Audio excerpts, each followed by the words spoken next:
Welcome to the Explainer. Today, we're pulling back the curtain on Azure Machine Learning Studio. It's this incredible tool that lets you build some seriously powerful predictive models, even if you're not a coding wizard.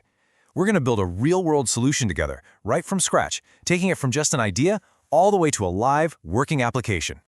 So let's kick things off with a problem that hits close to home for a lot of industries. Every single day, banks have to make tough calls about who gets a loan. So the big question is, can we actually use data and machine learning to make those decisions faster, more consistent, and maybe even a little bit smarter? Well, that's the exact challenge we're going to tackle. Here's our game plan. We'll start by digging into the problem itself. Then we'll hop into Azure and set up our workspace. After that, the fun begins, building the model, checking how well it actually works, and finally, deploying it so it can be used in the real world.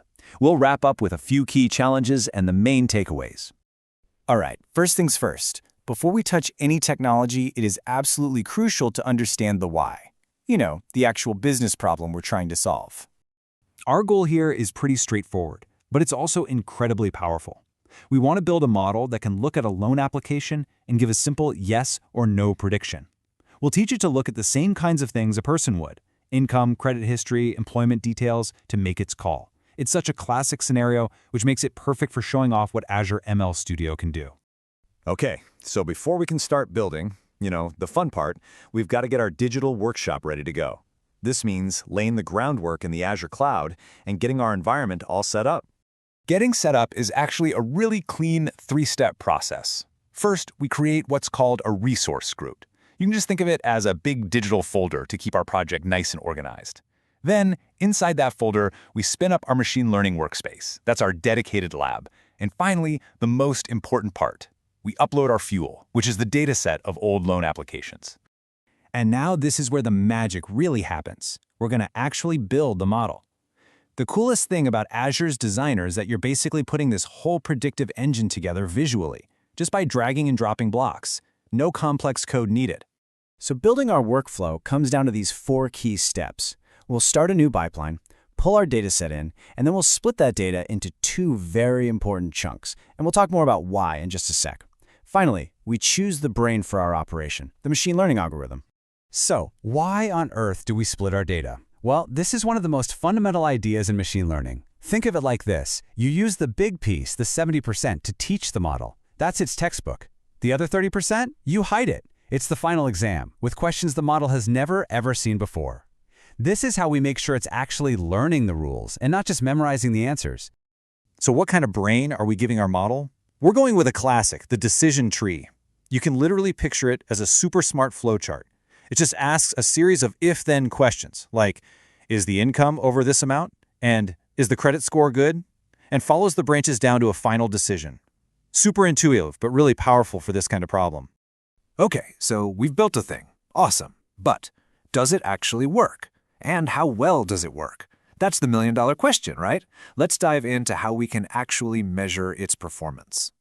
The first place everyone starts is with accuracy. It's exactly what it sounds like. If our model makes predictions for 100 loans and gets 90 of them right, boom, its accuracy is 90%. It's simple, it's straightforward, and it's a really important place to start. But, and this is a huge but, is accuracy the whole story? Not even close. Here's where it gets really interesting. A super high accuracy score can actually fool you. Imagine if historically, 95% of all loans get approved anyway. A lazy model that just predicts yes every single time would be 95% accurate. But it would be totally useless for identifying risk, right? This tells us we have to dig a lot deeper. And that is exactly why we need to look at 2 other metrics, precision and recall. Let's break this down. Precision is all about the cost of being wrong when we say yes. It asks, of all the loans we approved, how many were actually good loans? High precision means we're really careful about not approving a bad one. Recall, on the other hand, asks, of all the good loans that were out there, how many did we successfully find? High recall means we're great at not missing out on good customers. A bank needs to find the right balance between these 2, which gives us a much richer, more realistic view of our model's performance. All right, we are in the home stretch of the build. Let's see how we can take this model from just an experiment on our screen and turn it into a real-world tool that can actually make live predictions. So, to take our model live, we follow these key steps. First, we deploy it, which basically packages it all up. This creates an access point called an inference endpoint. Then, of course, we have to test it by sending it some sample data. And finally, and you can't skip this part in a real system, we continuously monitor its performance to make sure it stays accurate and reliable over time. So what is this inference endpoint? Honestly, just think of it as the bridge connecting our model to the rest of the world. It's just a URL, a web address.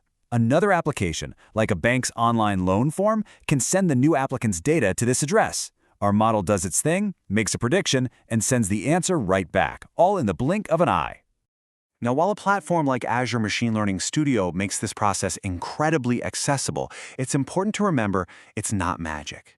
There are still some really important challenges and key ideas to keep in mind for any real-world project. Being aware of these common pitfalls is so important. First, and this is the big one, data quality. The old saying, garbage in, garbage out, has never been more true. Second, we have to guard against overfitting, that thing we talked about where the model just memorizes the training data instead of learning the general patterns. And finally, since we're using powerful cloud infrastructure, we have to be smart about managing our resources to keep costs under control. So, what's the big takeaway here? At the end of the day, platforms like Azure Machine Learning Studio are basically democratizing data science. They're making it possible for way more people, students, developers, business analysts, to get their hands dirty and build these powerful models. It's an incredibly valuable tool to have in your toolkit. And that brings us to a final question for you. Now that you've seen how accessible it is to build, test, and deploy a predictive model,